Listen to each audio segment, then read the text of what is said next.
Halo semuanya, nama saya Vincent Jason Prajitno dan saya kali ini akan mempresentasikan atau menjelaskan mengenai akuntansi perusahaan dagang. Nah, yang pertama akan saya jelaskan adalah mengenai konsep perusahaan dagang itu sendiri. Jadi mungkin saya akan menggunakan analogi seperti ini, Popen, Popen ini. Jadi semisal saya adalah perusahaan dagang, saya adalah pemilik perusahaan dagang. Berbeda dengan perusahaan jasa, perusahaan dagang memiliki inventory atau persediaan barang dagangnya, seperti Bopen ini, semisal. Semisal saya beli dari orang A di sebelah sana, saya beli dua Bopen. Jadi saya mendapatkan dua Bopen.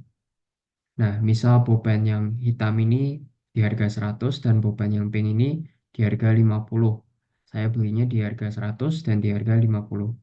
Nah, kalau saya jual misal saya jual yang hitam ini. Saya misal jual di harga 150. Jadi saya profitnya itu 50. Dan untuk yang pulpen pink ini saya jual di harga 100 semisal. Saya jual jadi saya profitnya 50. Begitu. Jadi analoginya seperti itu dan kalau perusahaan jasa itu kan menjualnya jasa. Jadi tidak perlu ada kegiatan jual beli barang dagang. Tapi kalau di perusahaan dagang ini ada kegiatan jual beli barang dagang itu sendiri. Jadi harus dibedakan antara sisi penjual dan sisi pembeli. Saat saya tadi membeli pulpen, saya menjadi pembelinya. Saya berada di sisi pembeli. Nah, saat saya menjual, ini berarti saya berada di sisi penjual. Begitu. Nah, selanjutnya ini ada sedikit em, ulasan atau kayak sekilas contoh jurnal perusahaan dagang seperti ini.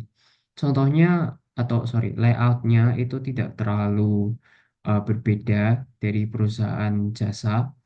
Seperti yang bisa dilihat ada nomor, tanggal, akun debit kredit, serta ada keterangan akun dan ada coanya nantinya. Cuma di sini tidak ada, cuma seharusnya ada kolom coa di sini. Yang membedakan adalah pencatatannya. Nah, pencatatannya itu ada dua metode. Ada metode periodik dan ada metode perpetual. Untuk yang metode perpetual seperti ini. Nah, ini. Semisal kita menjual barang, misal kita menjual barang dagang, maka akan dicatat sebagai piutang atau kas dan kemudian sales revenue. Terus di bawahnya itu nanti ada cost of goods sold dan inventory. Jadi ini dan ini akan selalu berpasangan. Kenapa pencatatannya seperti ini? Karena kembali lagi ke analogi bolpen tadi, saya memiliki dua bolpen ini. Saya menjual yang hitam. Nah, saya akan mencatat penjualan itu sebagai pendapatan. Berarti, semisal saya menjual ke orang B ya, orang B di sana. Saya menjual ke orang B, yang hitam, di harga 150, jadi orang B-nya semisal hutang. Hutang ke saya, jadi saya catatnya sebagai piutang, dan saya boleh mengakui itu sebagai pendapatan karena sudah dilakukan, sudah terjual barangnya. Jadi, eh, piutang, kemudian sales revenue, kemudian karena stok saya tersisa satu aja, saya mencatatnya berarti cost of goods sold-nya yang bolpen hitam ini sudah dikeluarkan, betul kan? Sudah dikeluarkan, berarti saya mencatat cost of goods sold-nya di debit dan kemudian inventory-nya di kredit. Karena inventory ini termasuk aset, jadi berkurang di kredit dan cost of goods sold ini termasuk ke dalam em, semacam ban begitu. Ya. Nah, oke. Jadi itu dan kemudian ada transaksi lain yang berbeda. Kalau semisal saya membeli barang, semisal saya membeli yang Boben Pink ini ya, saya beli itu berarti inventory saya bertambah sebanyak harga barang itu. Misal saya beli Boben Pink tadi di harga 50, jadi saya inventorinya bertambah sebanyak 50, dan kemudian di kreditnya itu bisa kas atau bisa hutang, kalau misal saya menghutang gitu. Dan kemudian ada akun-akun baru seperti sales return dan allowance, dan juga ada sales discount.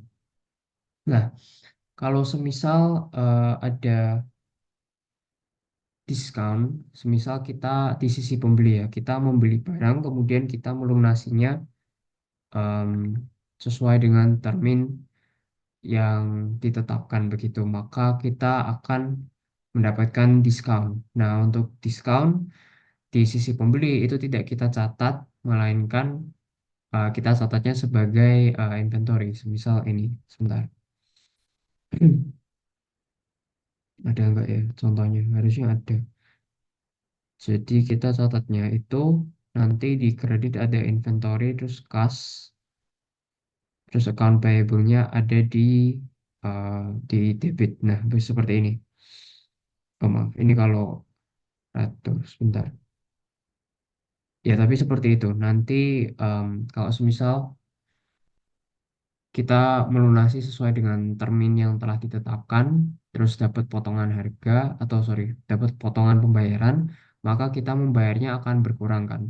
Nah, kita mencatatnya sebagai account payable di debit karena hutangnya sudah lunas, kemudian di kreditnya itu nanti kas dan inventory.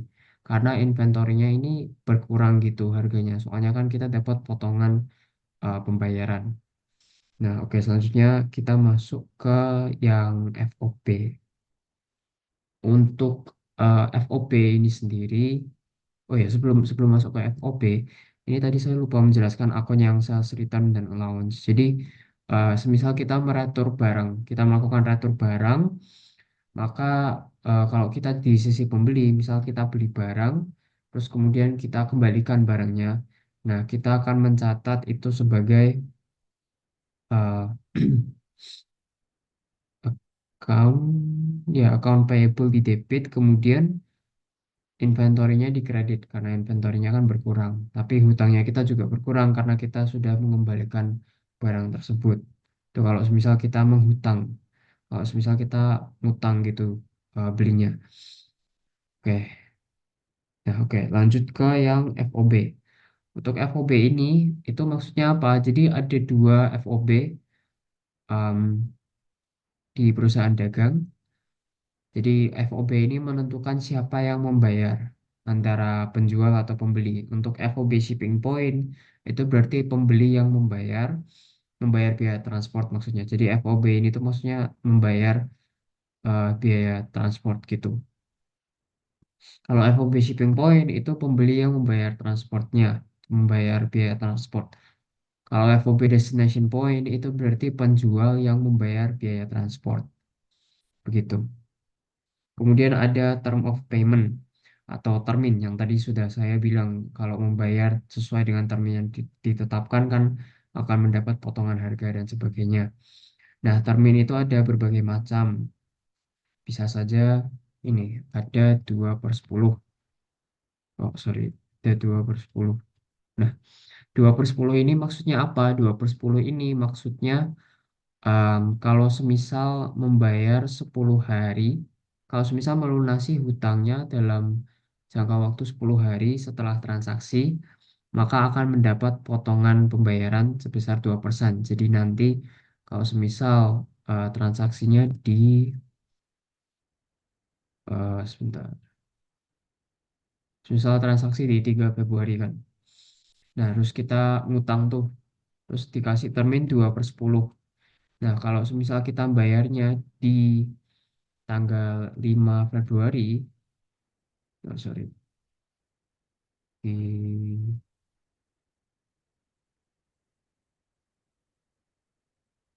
ya, 5 Februari. Kalau misal kita bayarnya di 5 Februari, maka kita akan mendapat potongan sebesar 2% tadi. Seperti itu. Karena belum melewati batas waktu 10 hari. Ada lagi N/30. Ini maksudnya em, batas waktu maksimal batas waktu pembayaran itu dilakukan 30 hari setelah transaksi dimulai atau setelah melakukan transaksi. Semisal tadi transaksi di 3 Februari kan. Berarti maksimal bayarnya itu di 3 3 Maret ya gitu. Karena 30 hari begitu. Pokoknya 30 hari setelah transaksi dilakukan. Begitu. Itu untuk termin. Terus ada juga EOM. Ini maksudnya end of month. Jadi semisal ada ini berarti kita harus membayar di akhir bulan itu. Jadi batas waktu maksimal membayarnya itu di akhir bulan itu. Semisal kita transaksi di 3 Februari seperti tadi kan. Berarti kita batas waktu maksimal membayarnya itu 28 Februari. Begitu. Pokoknya di akhir bulan. Seperti itu. Kemudian tadi sudah saya singgung sedikit terkait perbedaan perusahaan dagang dengan perusahaan jasa. Kalau perusahaan dagang itu ada stok atau inventorinya, kalau perusahaan jasa itu tidak ada dan mereka menjual jasa. Kalau perusahaan dagang ini ada persediaannya, maka ada metode-metode untuk mencatat HPP atau persediaan tersebut dengan metode perpetual, periodik, dan sebagainya. Oh ya, tadi saya lupa menjelaskan mengenai metode periodik. Jadi untuk metode periodik ini, itu pencatatannya tidak sedetail perpetual, tidak seperti ini, di mana setiap transaksi penjualan itu ada cost of goods sold dan inventorinya. Tidak. Jadi untuk di periodik itu hanya ini saja yang dicatat. Begitu juga ini. Ya. Dan untuk di periodik itu mencatatnya bukan inventory tapi purchase. Jadi semisal kita beli dan kita ngutang, maka di sini tulisannya purchase, kemudian account payable. Kemudian untuk uh, ini dicatatnya penjualan begitu.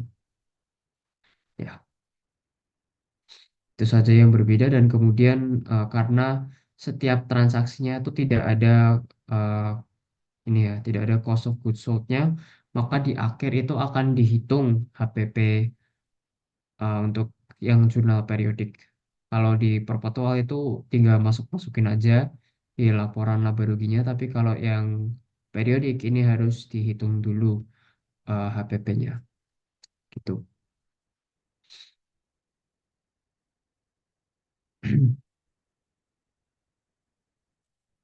Oke, mungkin sekian begitu untuk part satu.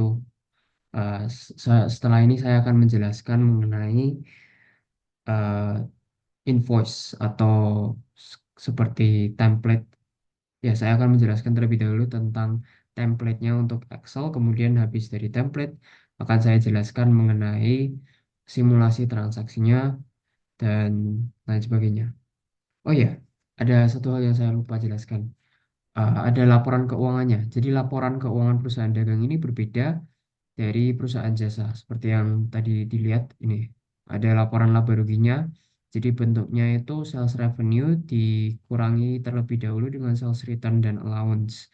Kenapa seperti itu? Karena um, sales return dan allowance ini serta sales discount ini mengurangi sales revenue. Karena kan kita memberi potongan kan. Kita memberi potongan pembayaran ke pembeli, ke customernya kita. Jadi kita terpotong juga pendapatannya. Dengan mereka kalau mengembalikan barang kan itu juga otomatis mengurangi pendapatan kita juga. Kemudian ada clean sales revenue. Ini maksudnya setelah sales revenue dikurangi dengan sales return dan allowance serta sales discount maka ketemu clean sales revenue. Kemudian clean sales revenue ini nanti dikurangi dengan cost of goods sold dan hasilnya adalah gross profit atau laba kotor. Nah, kemudian expenses-nya ini em, dikurangi dengan laba kotor. Jadi laba kotor ini dikurangi dengan total expense ini semua. Kemudian menjadi laba usaha. Sekian. Tidak jauh berbeda dengan laporan keuangan perusahaan jasa. Untuk yang perusahaan jasa kan cuma ada dua bagian, ada yang pendapatan dan kemudian beban, dan kemudian pendapatannya itu dikurangi dengan beban-beban. Dan karena ini ada stoknya, ada inventornya, ada HPP-nya dan sebagainya macam, maka ada bagian seperti ini. Oke. Nah, selanjutnya ada laporan laba ditahan. Untuk laporan laba ditahan ini sama persis seperti laporan keuangan yang perusahaan jasa. Tidak ada bedanya sama sekali. Nah, untuk laporan posisi keuangannya juga formatnya sama, namun ada ketambahan akun saja di aset yaitu inventory. Kemudian ada ketambahan akun juga di ekuitas dan liabilitas. Di sini ada nanti kalau semisal eh, oh, oh ya, maaf.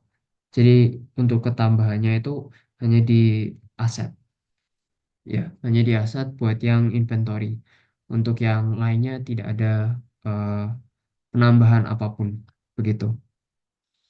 Yaitu formatnya sama saja. Kemudian laporan arus kas, ini formatnya juga sama saja seperti yang perusahaan jasa. Tidak ada perubahan sama sekali. Ini masih sama semua.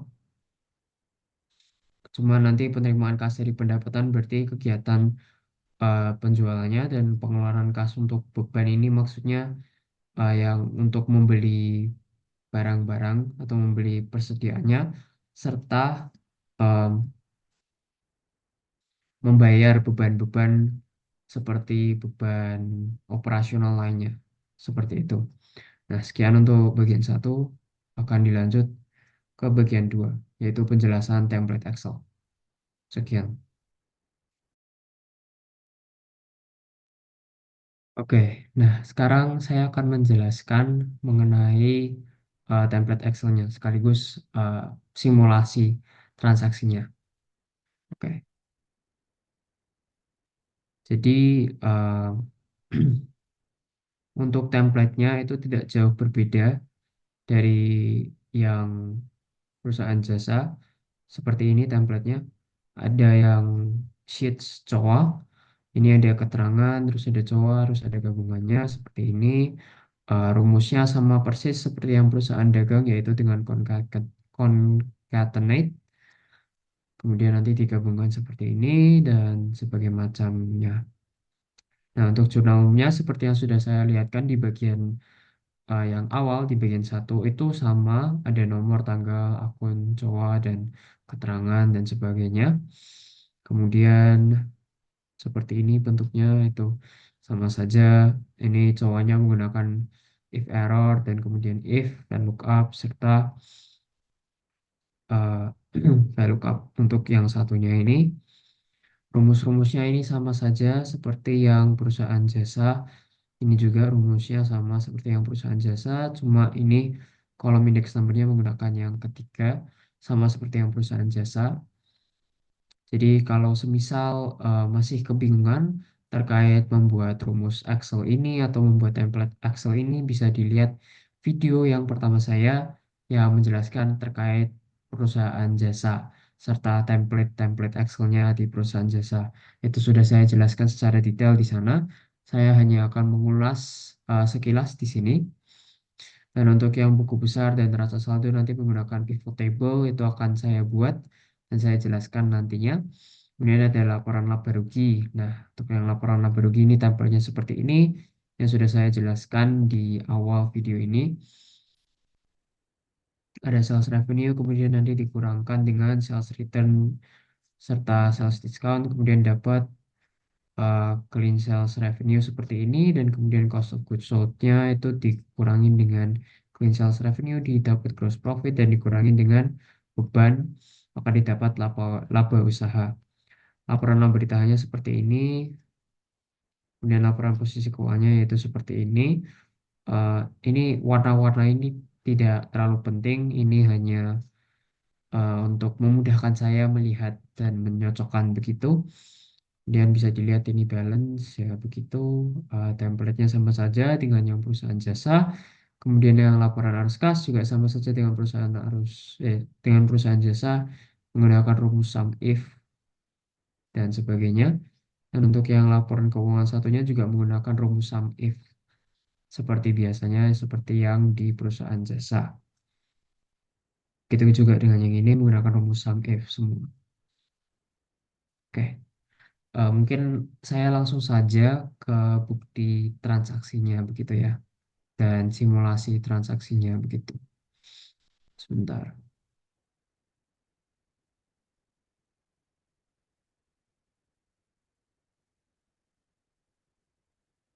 Nah, oke. Semoga bisa terlihat. Oke,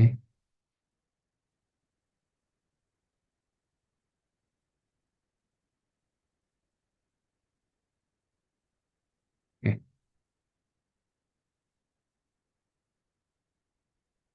Jadi untuk yang pertama ini ada surat pernyataan modal. Mungkin bisa saya lihatkan saja dengan jurnalnya. Oke, nah seperti ini. Sebelumnya semuanya ini akan saya tutup saja biar memudahkan untuk melihatnya. Oke, ini saya blok putih saja. Nah, oke. Nah, di tanggal 1 ini ada setoran modal sebanyak 100 juta di 1 Januari. Maka pencatatannya adalah cash di debit dan share capital ordinary atau modal di kredit dengan cowoknya adalah seperti ini. Nah, kenapa kok cashnya berada di debit? Karena um, cashnya kan bertambah. Nah, kalau bertambah, sorry, cash itu kan aset. Kalau aset bertambah kan bertambah di debit. Maka cash berada di debit sebanyak 100 juta. Dan share capital ordinary ini modal itu bertambah di kredit. Dan karena cashnya bertambah, maka modal perusahaan ini juga bertambah sebanyak 100 juta juga di kredit. Karena ini modal yang bertambah di kredit. Kemudian kita lanjut lagi, kita buka. Oke, nah tanggal 2 Januari. Tanggal 2 Januari, kalau dilihat di sini ada invoice. Invoice-nya seperti ini dari PT Yuyut Januari 2 2020 404 404. Nah, di sini di deskripsinya ini kursi. Berarti PT Citrus ini membeli kursi sebanyak 20 piece dengan unit price 1 juta per kursinya, jadi totalnya adalah 20 juta. Dan ini menggunakan FOB Destination Point, sehingga biaya transportnya ini dibayar oleh penjual. Dan ini kita lagi membeli, jadi kita tidak membayar biaya transport karena kita bukan di sisi penjual. Maka pencatatannya adalah inventory, kemudian account payable di kredit. Kenapa inventory ini berada di debit? Karena inventory ini merupakan akun aset. Akun aset ini bertambah di debit. Kenapa kok inventory ini akun aset? Ya karena soalnya em, kembali lagi ke analogi yang Popen. Ini adalah hak perusahaan. Ini adalah hak suatu instansi atau suatu orang. Kita punya hak untuk memiliki barang ini. Kita punya hak untuk menjual barang ini dan untuk membeli barang ini. Jadi hak inilah yang menyebabkan inventory masuk ke dalam akun aset. Karena ini adalah hak perusahaan, hak untuk memiliki ini dan hak untuk dijual atau dibeli. Gitu. Maaf. Oke. Nah, kenapa account payable berada di kredit? Karena di sini ada tulisannya shipping terms 4/10 N per 30. Nah, kalau misal ada termin seperti itu, berarti otomatis transaksi ini uh, dilakukan secara kredit atau dengan berhutang begitu. Maka kalau ada hutang, hutang kan nambah di kredit, maka account payable ini berada di kredit sebesar 20 juta karena belinya ini 20 kali 1 juta. Nah, kita lanjut ini ada surat keterangan jalannya di tanggal 7 Januari. Ini hanya menyatakan bahwa kursi-kursi ini telah diangkut oleh truk dan akan di dalam perjalanan begitu istilahnya. Seperti itu. Nah, di sini ada keterangan biaya transport ditanggung oleh penjual. Lanjut.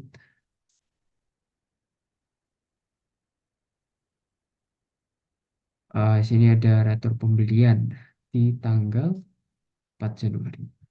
Oke, sebentar. Saya mau memastikan dulu saja.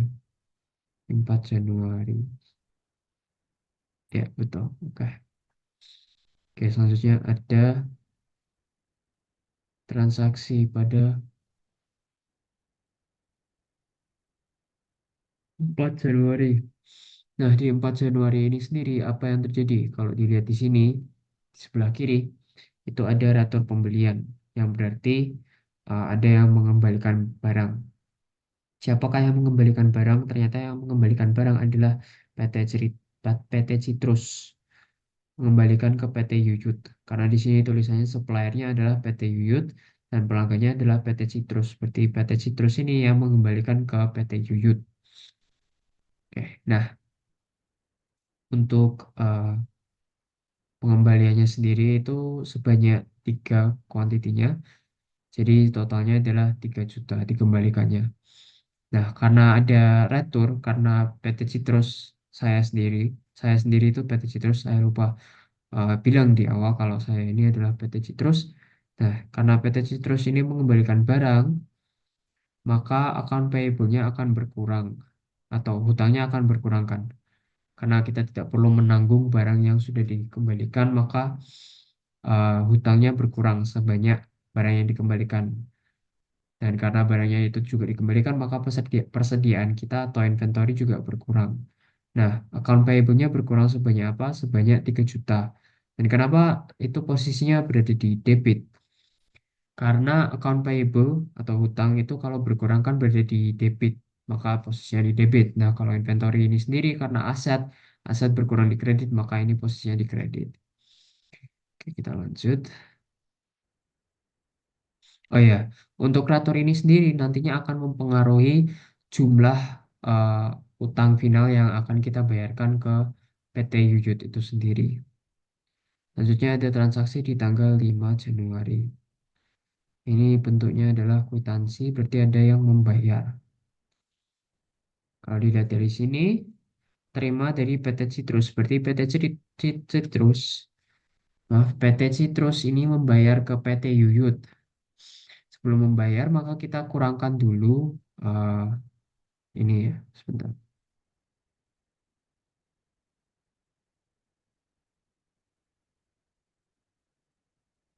Oh, sebentar.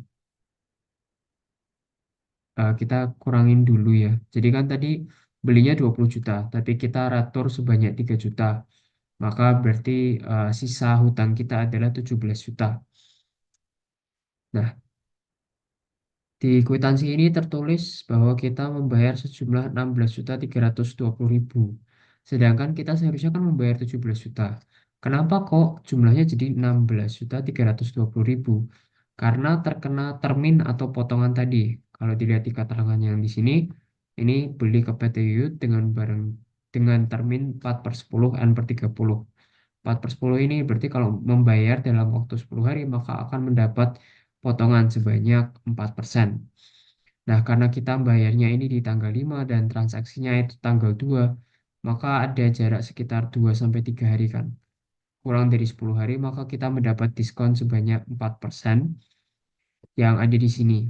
Nah, ini yang saya maksud di awal ada account payable, inventory, dan cash di kreditnya. Nah, ini ada 680.000 dari 17 juta dikali 4%. Maka jumlah yang kita bayarkan atau cashnya itu sebesar 16.320.000 karena terkena potongan itu. Jadi di kwitansinya sudah otomatis terkena potongannya. Nah, mungkin kalian bertanya-tanya kenapa kok ada inventory di sini. Nah, inventory ini ibaratnya begini. Jadi kita beli barang dengan harga 20 juta. Berarti inventory kan bertambah sebanyak 20 juta. Karena kita menghitungnya bukan kuantitas tapi menghitungnya harganya. Nah, karena kita berarti di gudang itu adanya 20 juta kan. Tapi kalau semisal kita return, itu berarti kan inventory-nya berkurang. Nah, kalau semisal ada dapat potongan harga, berarti kan secara logika harga inventory-nya itu sendiri juga berkurang. Semisal pulpen ini, pulpen pink. Saya beli dengan harga 50. Tapi ternyata eh oh maaf, saya beli dengan harga 50, kemudian saya berhutang gitu ya. Saya hutang, saya ngutang, terus saya bayar dan saya kena termin atau potongan 4%. Jadi saya nggak bayar 50. Berarti kan nilai pulpen pink ini bukan 50, melainkan jumlahnya itu sesuai dengan yang saya bayar. Jadi ibaratnya nilainya berkurang begitu. Nah, itulah kenapa inventory berada di sini karena nilai eh, barangnya ini bukan value-nya ya, bukan value-nya, tapi harga barang ini itu kan berkurang. Maka kita harus mencatat kalau oh ternyata ini HPP-nya atau ya HPP inventory-nya ini menjadi lebih murah begitu. Seperti itu. Maka dicatat 680.000 di sini dan karena inventory itu berkurangnya di kredit, maka kita catat di kredit. Dan untuk account payable tadi sudah di debit, cash ini di kredit karena berkurang karena kita membayarkan gitu. Nah, kita lanjut ke transaksi selanjutnya ada di tanggal 6. Nah, tanggal 6 ini ada apa ya? Tanggal 6 ini ada invoice dari PT Yikti. Jadi kita membeli barang. Kita membeli barang dari PT Yikti, tapi di sini tulisannya FOB Shipping Point. Terus ada terminnya berarti kita hutang bayarnya, tapi yang bayar biaya transport itu kita. Gitu. Dan kebetulan ini PT Yikti memiliki kurir atau truknya sendiri, jadi kita bayar biaya transport ke PT Yikti. Yang nganterin nanti juga PT Yiktinya itu sendiri. Tapi kita bayar biaya transportnya gitu. Gitu. Nah, seperti ini ada kita beli kursi gaming sebanyak 5 piece dengan unit price 2 juta, jadi totalnya adalah 11 juta termasuk dengan biaya transportnya tadi. So, kita buka. Nah, oke. Mungkin ini belum kebuka semua. Oke. Nah, itu yang bisa dilihat di sini di tanggal 6 karena kita beli barang, kita beli kursi gaming, maka kita catat inventory terus account payable karena ini ada terminnya. eh, Inventory pertama di debit, account payable bertambah di kredit, maka posisinya seperti itu, tambah sebanyak 10 juta. Dan kemudian ini kenapa kok ada inventory dan account payable lagi? Nah, jadi gini, biaya transport itu kan mempengaruhi HPP kita. Misal, pulpen pink ini, saya beli di harga 50, tapi biaya transportnya 10. Berarti biaya yang saya keluarkan untuk mendapatkan pulpen pink ini adalah 60. Otomatis Otomatis HPP-nya Puppenping ini bukan lagi 50 tapi 60. Kenapa begitu? Karena kalau semisalnya saya beli di harga 50 dan biaya transportnya itu 10, tapi yang saya catat ini HPP-nya cuma 10, cuma 50. Jadi nggak ditambahkan dengan biaya transportnya tadi. Nah, kalau saya jual di harga 60, berarti di pikiran saya untung sebanyak 10. Saya untung 10. Tapi sebenarnya tidak, karena ada biaya transport tadi yang belum saya include-kan ke HPP Bopenping ini. Nah, itu fungsinya ada pencatatan seperti ini di jurnal yang ini, yang saya blok ini. Ada inventory dan account payable lagi karena biaya transport itu dimasukkan ke inventory, ke akun inventory.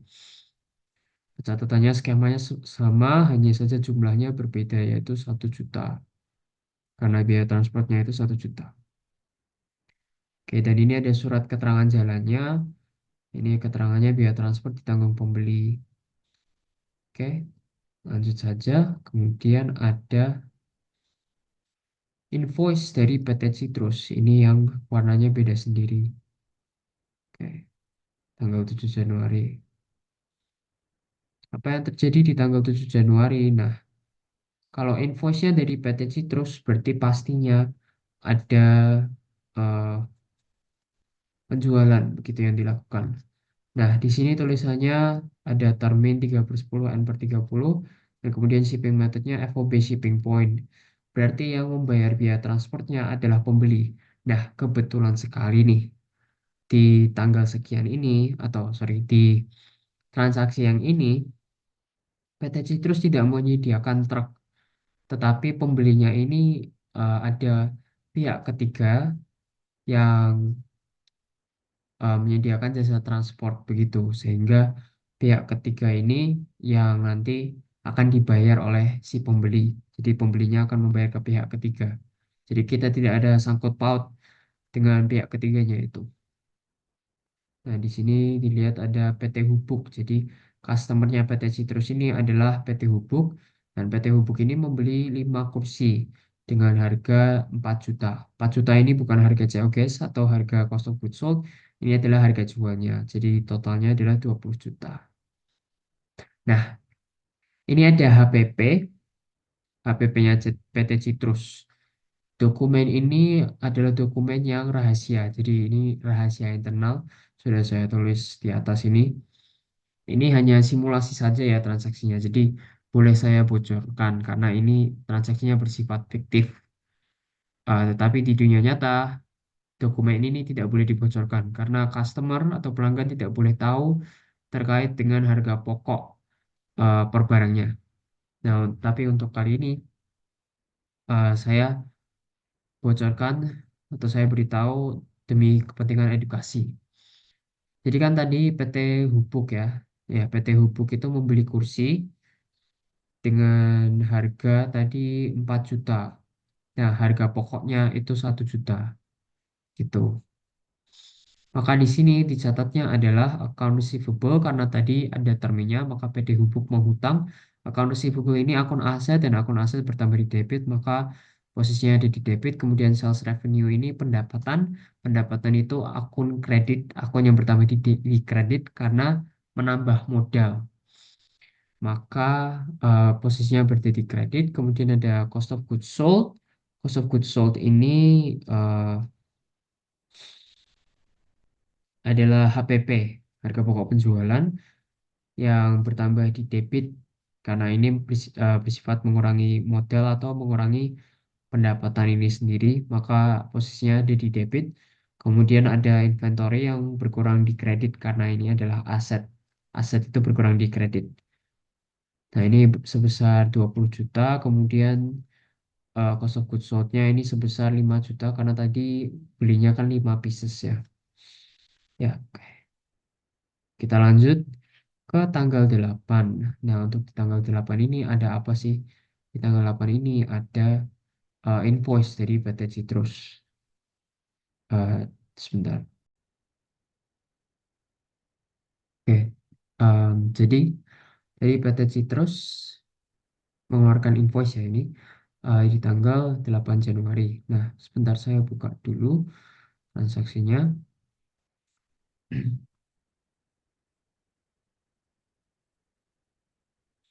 Dan karena PT Citrus yang mengeluarkan invoice-nya, maka sudah pasti uh, atau 90% sih. 90% ini PT Citrus ini menjual barangnya gitu. Nah, bisa dilihat ini customernya adalah PT Gubuk dan PT Citrus menjual ke PT Gubuk yaitu kursi gaming. Nah, kursi gaming ini dijual sebanyak 5 kuantitasnya dengan unit price sebanyak atau sorry sebesar 6 juta dengan totalnya adalah 30 juta.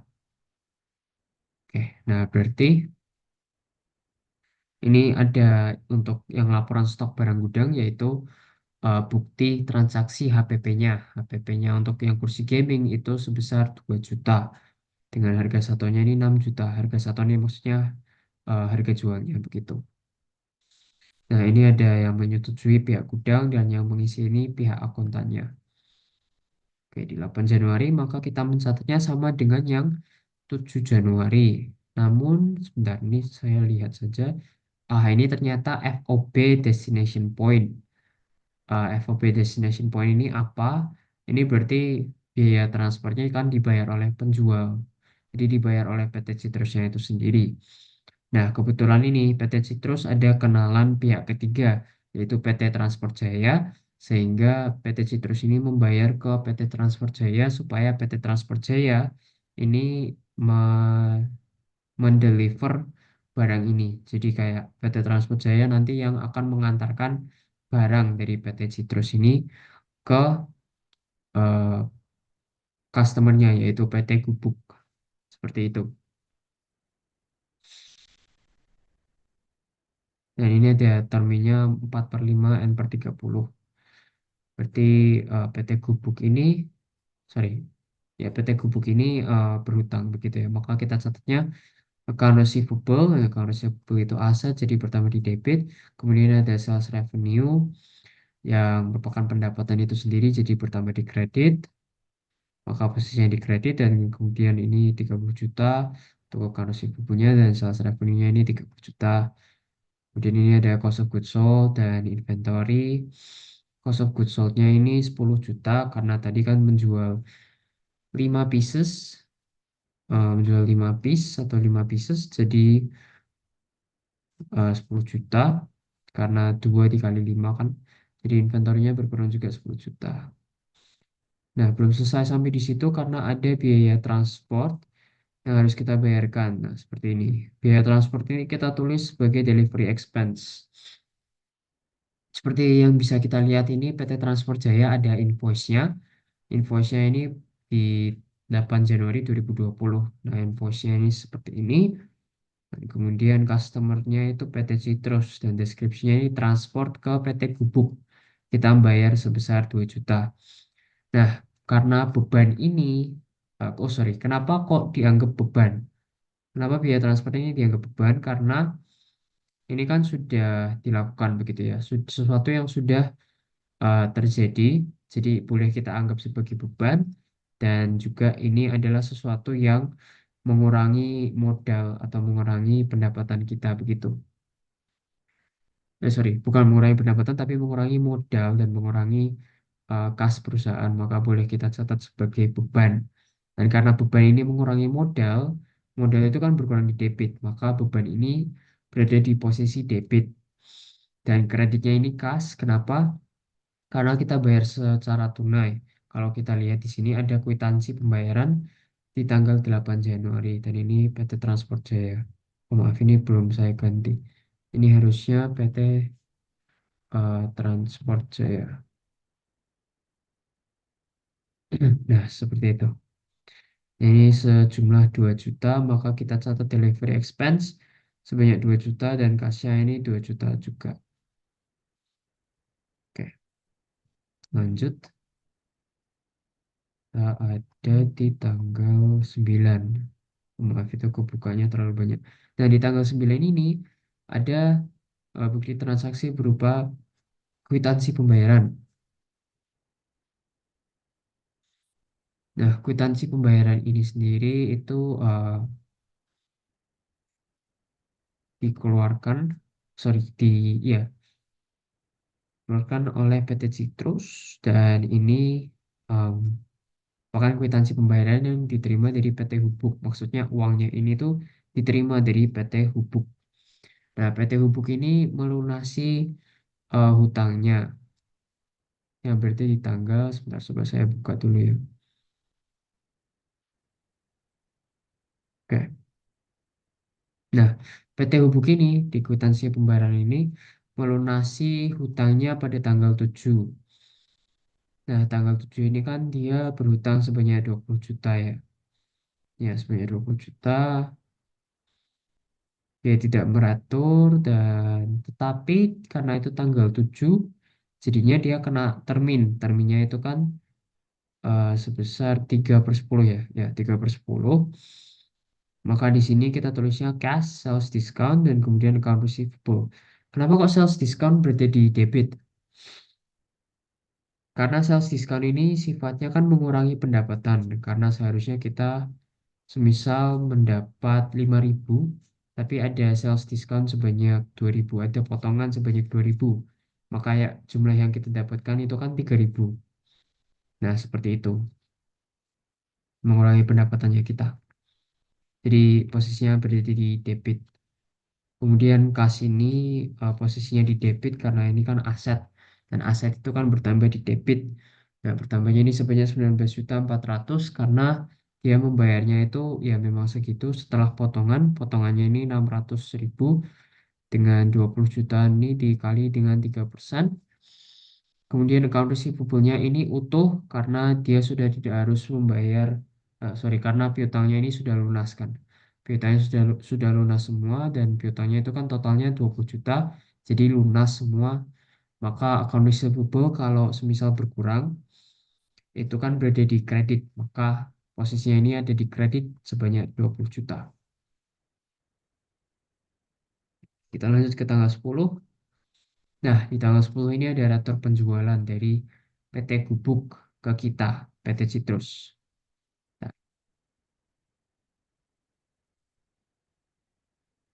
oke. Nah, sini ada bukti transaksi rator penjualan ke PT Citrus dari PT Gubuk. Nah, PT Gubuk ini mengembalikan kursi gaming tadi sebanyak satu piece. Jadi total yang dikembalikan adalah 6 juta. Maka ini, oh maaf ini harusnya 6 juta. Sebentar, apakah benar 6 juta? Kalau dilihat di atas sini invoice-nya, ya betul 6 juta. Jadi ini seharusnya 6 juta. Oke, oke. Nah, jadi ini kan PT Gubuk ya, ini. Ya, PT Gubuk ini kan mengembalikan barang sebanyak 6 juta. Jadi, sorry, maaf.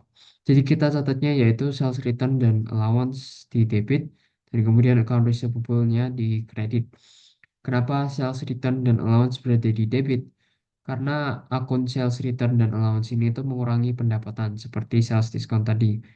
Kalau semisal kita jual dua pulpen ya, kita jual dua pulpen, kemudian kita jual dua pulpen dengan harga 250 lah. Jadi ini yang hitam ini 150, yang pink ini 100 kita jual, dan kemudian dikembalikan yang pulpen hitam. Maka pendapatan kita kan seharusnya 250 tapi berkurang jadi 100 karena dikembalikan yang 150 ini. Seperti itu analoginya. Nah, kemudian karena uh, seseritan dan allowance mengurangi pendapatan, maka posisinya di debit karena pendapatan berkurang di debit. Dan kemudian kalau receivable tadi kan aset, kalau aset itu berkurangnya di kredit. Kalau receivable ini kan uh, kenapa kok berkurang? Karena kan kita misal kita beli dua pulpen, kita beli dua pulpen, kemudian kita kembalikan pulpen yang hitam, maka tanggungan kita akan berkurang, ya kan? Kan kita beli dua pulpen nih, ngutang 250. Yang pulpen hitam ini kan 150. Nah, kita kembalikan yang pulpen hitam. Nah, berarti kita hutangnya tinggal 100 buat yang pulpen pink ini. Gitu.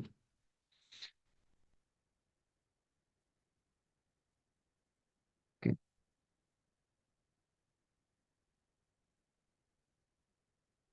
Nah, ini di bawah sini ada inventory dan cost of goods sold. Logikanya seperti ini, karena kita misal jadi penjual ya, kita menjual dua pulpen ini ke orang. Kita kan berarti inventornya berkurang sebanyak 250 kan. Karena yang pulpen hitam ini harganya 150, yang pink ini 100. Kita jual semua, maka kita berkurang inventornya sebanyak 250. Dan tapi karena dikembalikan yang pulpen hitam, maka kita inventorinya jadi bertambah sebanyak 150, tapi HPP-nya kita yang nantinya eh, bertambah, berkurang. Ya, HPP-nya kita nantinya bertambah begitu. Bertambah sebanyak 150 juga. Karena kan dikembalikan ke kita begitu. Ya.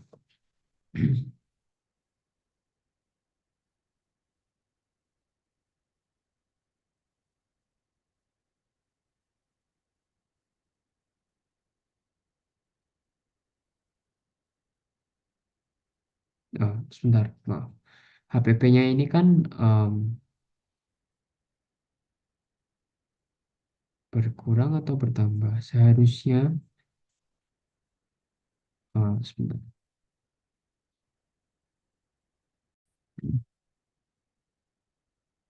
Nah, oke. Untuk yang HPP tadi itu berkurang. Jadi HPP tadi kan bertambah di debit. Nah, HPP nantinya berkurang di kredit. Karena kan kita em, dikembalikan. Jadi kita tidak bisa mencatat kalau HPP-nya itu apa ya? Kayak kalau semisal kita menjual pulpen hitam ini, kan kita mencatat kalau HPP-nya itu keluar sebanyak 100 katakanlah. Karena misal ini harga jualnya 150 tapi HPP-nya ini 100, maka kita keluar kita berkurang HPP-nya sebanyak bukan berkurang, kita mengeluarkan produk dengan HPP 100. Tapi karena produk ini kembali ke kita, maka HPP-nya itu juga akan berkurang begitu karena kita kan tidak menjual lagi gitu. Tapi dikembalikan ke kita jadi HPP-nya ini berkurang. Maka karena berkurang, HPP-nya itu berada di kredit begitu. Oke, seperti itu. Nah, oke. Dari ini, setelah itu, kemudian ini ada dokumen rahasia internalnya, laporan stok barang gudang yang menyatakan bahwa tadi inventory dan HPP-nya itu seharga 2 juta.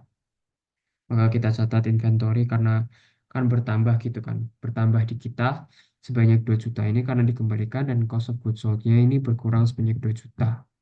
Karena tidak jadi untuk dijual. Begitu.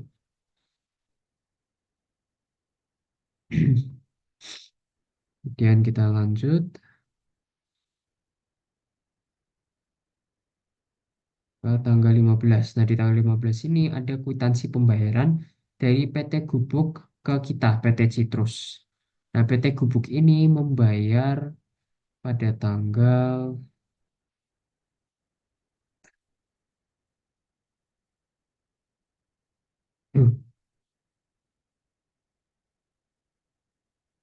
sebentar, PT Gubuk ini membayar di sini pada tanggal 8 Januari dengan termin 4/5 N/30. Nah, ini pelunasannya baru dilakukan pada tanggal 15. Dan ini itu berarti sudah melewati karena 5 hari dari tanggal 8 itu berarti 14 Januari. Ya, 14 Januari. Nah, jadi sudah melewati. Kemudian ini kan dia membayar sebanyak 24 juta. Kenapa kok 24 juta? Karena tadi kan dia eh, mengembalikan sebanyak 6 juta ini. Dan dia belinya kan awalnya 30 juta. Tapi dia mengembalikan 60 juta, jadinya sisa yang harus dibayarkan tinggal 24 juta. Maka kita menerima cash sebanyak 24 juta dengan account receivable-nya PT Gubuk ini berkurang sebanyak 24 juta juga karena sudah lunas. Dan karena account receivable ini berkurang di kredit maka posisinya berada di kredit dan kas ini kan bertambah maka posisinya di debit untuk tanggal 15 lanjut ke tanggal 17. Nah, di tanggal 17 ini apa yang terjadi? Tanggal 17 ini itu ada pembelian dari PT Citrus ke PT Hukut. PT Citrus membeli 10 kursi lagi dengan FOB shipping point dan shipping termsnya ini 1/10 N/30. Jadi kita membeli eh, secara kredit begitu.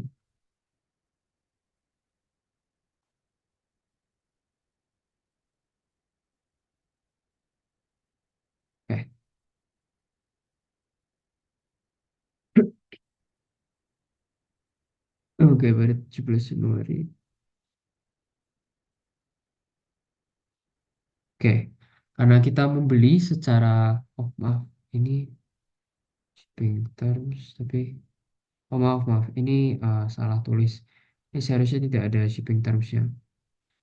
Ya, karena ini langsung dibayar, karena di bawah ini ada, langsung ada kwitansi pembayarnya pada tanggal 17 Januari ini. Oke, jadi langsung dibayarkan. Ini langsung dibayar. Dia beli 10 kursi di harga 1 juta dengan biaya transportnya itu 1 juta juga karena FOB shipping point. Jadi pembeli yang bayar yaitu PT Citrus yang bayar. Jadi PT Citrus ini bayar 10 juta buat kursi. Maka inventory bertambah sebanyak 10 juta di debit karena inventory ini aset dan kemudian cashnya ini bertambah, sorry, berkurang sebanyak 10 juta juga karena cash ini aset, maka aset ini berkurang di kredit sebanyak 10 juta juga. Oke, selanjutnya ini ada pembayaran untuk biaya transport. Nah, kebetulan ini PT Hukut, ya PT Hukut ini menyediakan truk sendiri, jadi kita tinggal membayar biaya transport saja ke PT Hukut. Nah, PT Hukut ini, oh maaf, jadi PT Citrus ini kan membayar tuh biaya transportnya. Nah, ini sama kasusnya kayak yang tadi. Jadi biaya transport ini kita masukkan ke inventory, karena tadi biaya transport itu kan mempengaruhi harga inventorinya itu sendiri, kemudian kita bayar secara tunai, jadinya kita bayar 1 juta. Jadi pencatatannya seperti ini, 1 juta, cash ini aset maka bertambah di debit, inventory bertambah juga di debit, sebanyak 1 juta, jadi total yang kita bayarkan adalah 11 juta, sesuai dengan kwitansi pembayarannya ini, dan ini ada surat keterangan jalan yang menyatakan bahwa kursinya itu sudah diantarkan atau akan diantarkan, begitu. Nah, kita lanjut ke 20 Januari.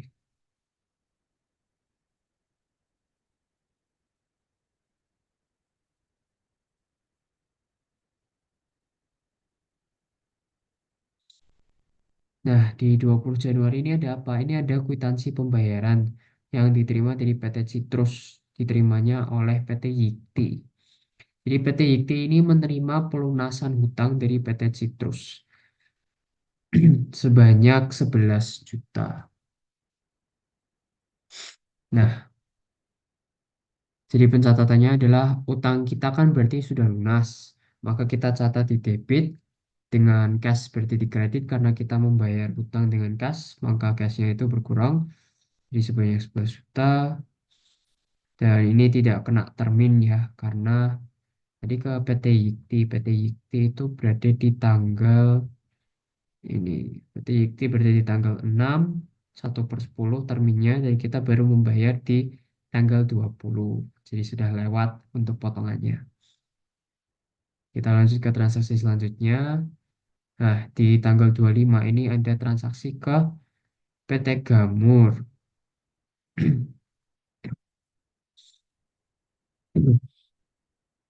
Nah, dari PT Gamur ini kita membeli sebanyak 5 pulpen, 10 rem kertas, dan 10 spidol. Harganya ini 5.000, 10.000, 6.000, dan totalnya semuanya adalah 185.000. Dan ini langsung kita bayar karena di bawahnya sini ada kwitansi pembayaran ke PT Gamur dari PT Citrus. Seperti itu. Jadi kalau dilihat di sini supplies karena pulpen, rem kertas, spidol ini termasuk ke dalam perlengkapan karena mereka jangka waktunya tidak lebih dari 1 tahun. Maka kita tulis supplies dan supplies ini merupakan akun aset yang bertambah di debit. Jadi sebanyak 185.000 di debit dan cash karena kita membayar dengan kwitansi pembayaran. Jadi itu kita bayar secara tunai berkurang sebanyak 185.000 juga. Oke, lanjut. Setelah tanggal 25 ada apa lagi? Nah, setelah tanggal 25 ada tanggal 31. Nah, tanggal 31 ini kita juga membeli peralatan dari PT Gamur, PT Citrus. PT Citrus membeli peralatan dari PT Gamur. Kita beli 2 printer dan 3 laptop. Printernya di harga 1 juta, laptopnya di harga 5 juta, jadi totalnya adalah 18 juta. 18 juta. Jadi pencatatannya adalah karena ini kita bayar langsung secara tunai, ada kwitansi pembayarnya ini 18 juta. Jadi kita tulis equipment di debit 18 juta karena equipment ini kan peralatan. Nah, peralatan itu tuh maksudnya barang-barang yang jangka waktunya lebih dari 1 tahun seperti printer dan laptop ini kan lebih dari 1 tahun dan bisa digunakan berulang kali.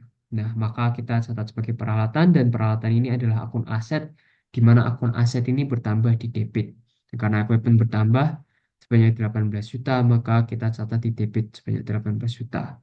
Kemudian ada cash. Cash ini akun aset juga, tapi kan kita menggunakan cash ini untuk membayar peralatan tadi. Jadi cashnya berkurang sebanyak 18 juta dan kita catat di kredit karena cash ini kan akun aset di mana mereka berkurang di kredit. Oke, begitu.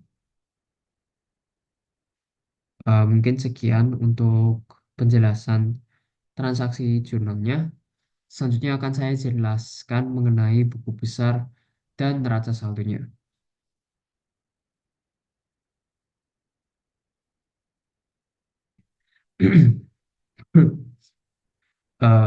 Oke, nah sekarang saya akan menjelaskan mengenai buku besar, neraca saldo, dan laporan-laporan keuangan lainnya untuk perusahaan dagang. Oke, jadi ini untuk buku besarnya dan ini untuk neraca saldonya.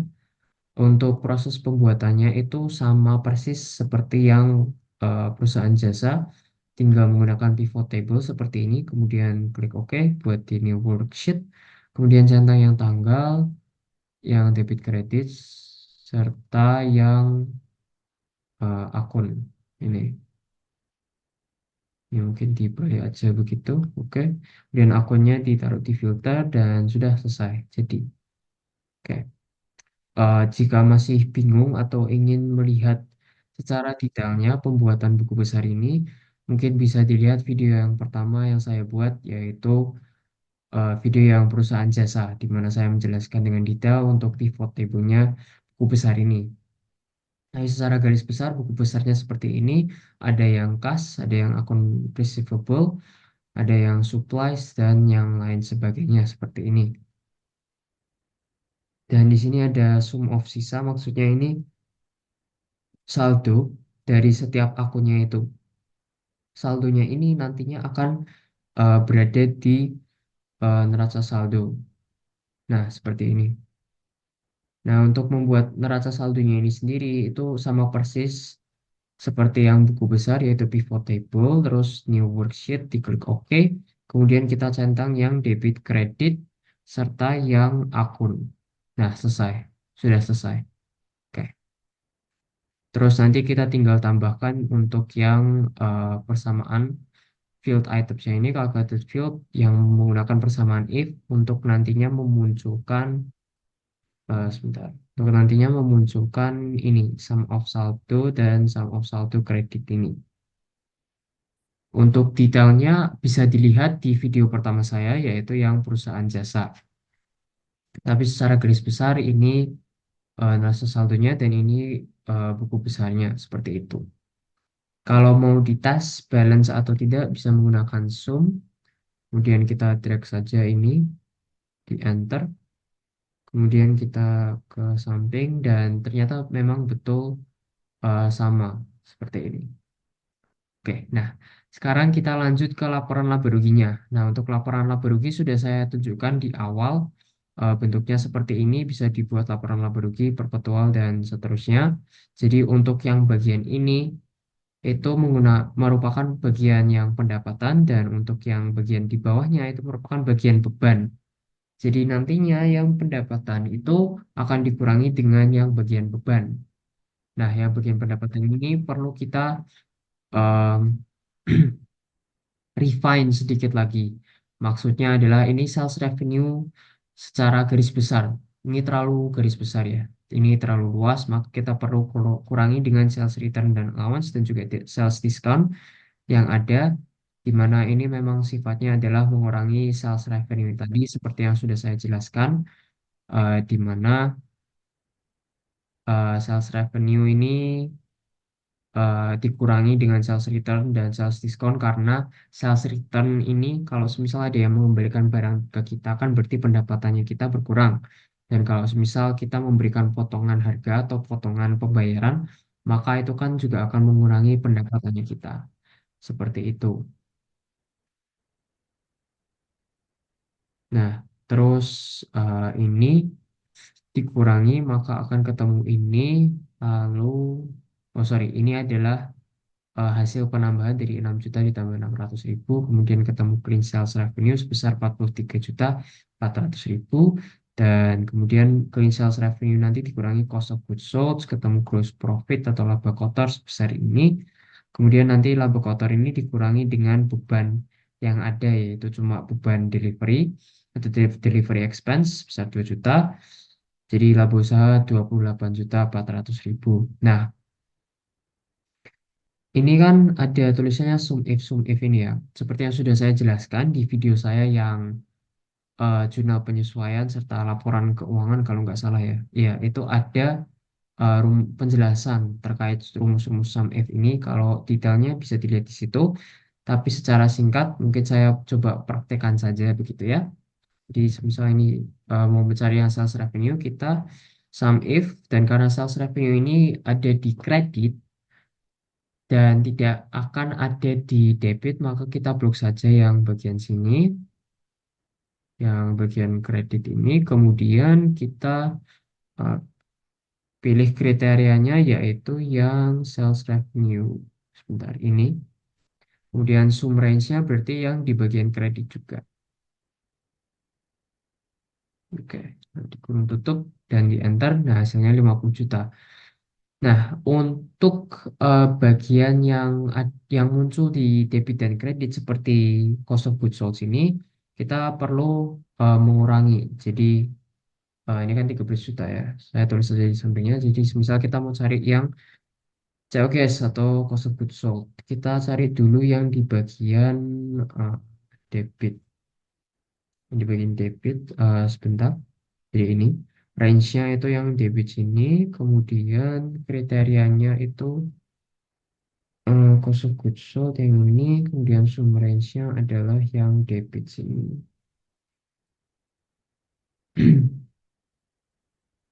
Oke. Nah, kita tidak bisa selesai di situ dulu karena ada COGS yang berada di kredit. Maka kita perlu mengurangi COGS yang berada di debit dengan COGS yang berada di kredit. Maka bisa kita kurangi um, seperti ini. Kemudian range-nya adalah yang di kredit sini. Kemudian kriterianya adalah COGS itu sendiri yang berada di kredit dan sum range-nya adalah yang berada di kolom kredit itu sendiri seperti ini. Kurung tutup, enter, hasilnya adalah 13 juta. Seperti itu. Oke. Nah, selanjutnya adalah laporan laba ditahan. Untuk yang laporan laba ditahan ini, nah, untuk yang laporan laba ditahan ini tidak perlu menggunakan rumus sum if, cukup menggunakan sama dengan saja return earnings ini nol karena di oh maaf ini harusnya Januari ya. Ya, ini harusnya Januari. Oke. Jadi retain earnings Januari 1 itu maksudnya apa? Maksudnya adalah laba ditahan pada awal periode di 1 Januari. Tapi karena usahanya ini baru buka di tanggal 1 Januari, maka tidak ada laba ditahan di 1 Januari. Nah, terus kan ini ada add laba neto. Laba neto ini maksudnya adalah laba usahanya itu sendiri. Nah, laba usahanya kan bisa dilihat di laporan laba rugi yaitu 28.400 dikurangi prive atau dividen, tidak ada prive atau dividen, kemudian didapatkan sisa akhirnya yaitu 28.400. Oke, lanjut. Kemudian ada laporan posisi keuangan.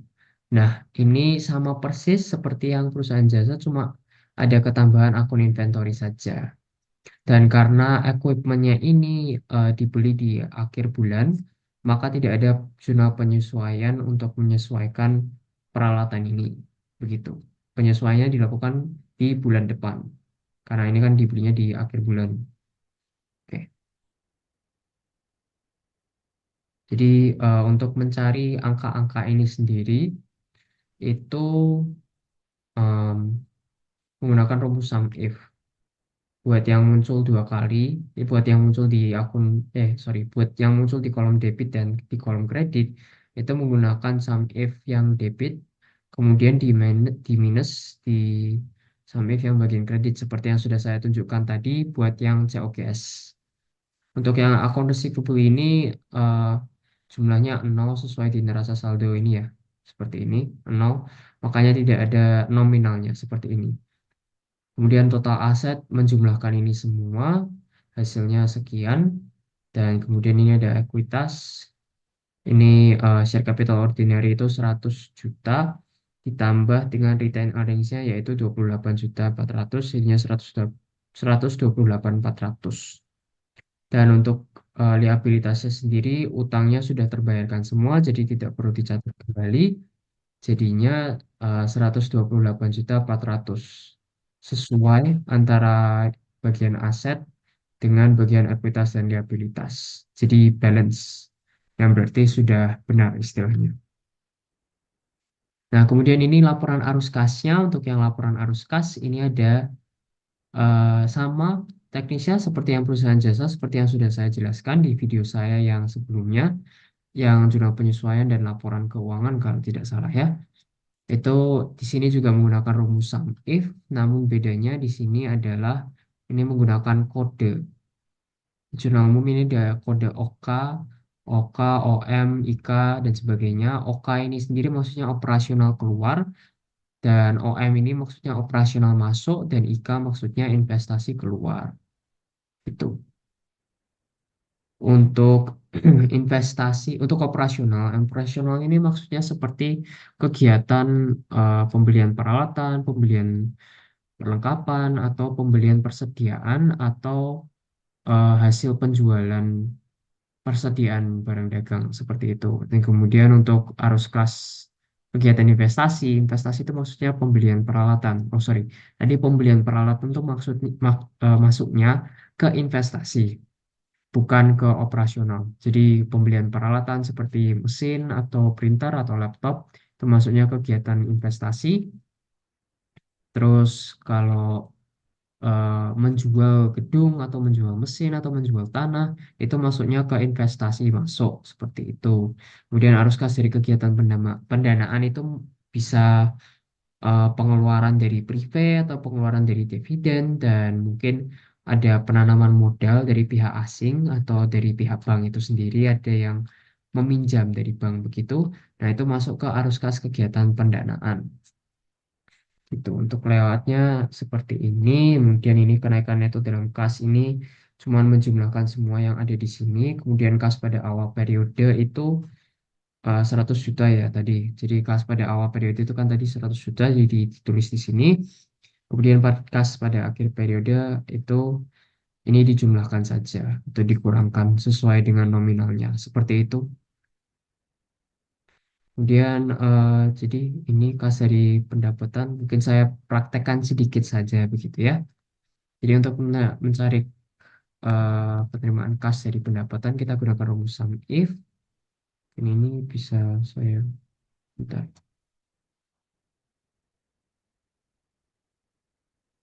Ini bisa saya pindahkan ke sebagai jurnal umum. Oke, sum if. Oke, range-nya yang ini yang ada kode-kode khusus ini. Kemudian kriterianya karena ini adalah kas masuk, jadi kriterianya adalah OM. Sum range-nya karena ini kas yang masuk, jadi kas kalau masuk kan berarti di debit ya, berarti kita pilih yang sum range debit. Kita enter, hasilnya adalah sekian. Seperti itu. Nah, kemudian untuk yang pengeluaran kas untuk beban ini sama saja. Jadi tinggal ini dikurangi dengan ini, hasilnya ini, dan biaya beli peralatan ini sekian, jadi minus. Tinggal sama dengan saja.